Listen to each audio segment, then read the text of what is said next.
সুতি বিধানসভা এলাকায় হাড়ুয়া অঞ্চলে তৃণমূল কংগ্রেস প্রার্থী ইমানি বিশ্বাসের সমর্থনে অভূতপূর্ব জনসমাগম। সকাল থেকে এলাকা জুড়ে উৎসব মুখর পরিবেশ। সেখানে সাধারণ মানুষের স্বতঃস্ফূর্ত অংশগ্রহণ ছিল চোখে পড়ার মতো।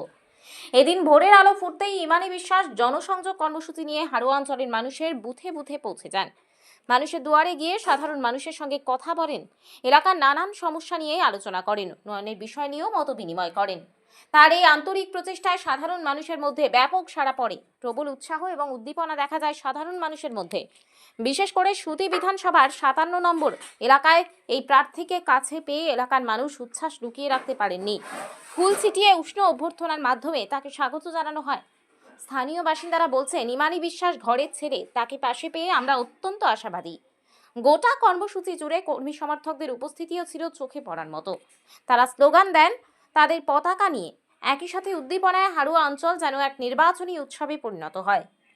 সব মিলিয়ে আজকের এই প্রচার কর্মসূচি তৃণমূল কংগ্রেসের পক্ষ থেকে এক ব্যাপক ইতিবাচক বার্তা বহন করছে বলা বাহুল্য।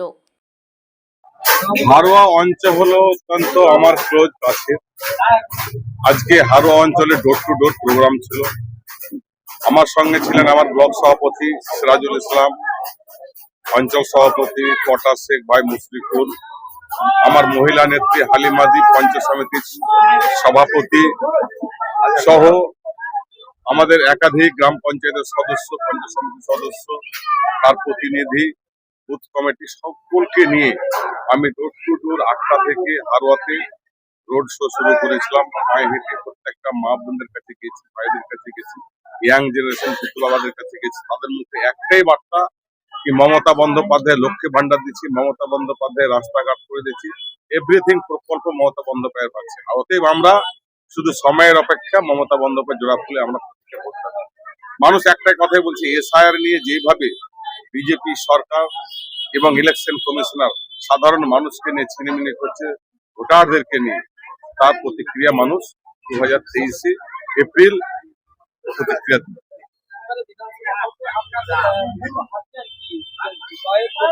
আমাদের মূল হাতকে মমতা বন্দ্যোপাধ্যায়ের প্রকল্প, এতগুলো প্রকল্প দিচ্ছে, লক্ষ্মীর ভান্ডার, বার্ধক্য ভাতা, বিধবা ভাতা, সবুজ সাথী, রূপশ্রী, যুবশ্রী, যুব সাথী, রাস্তাঘাট, বিদ্যুৎ।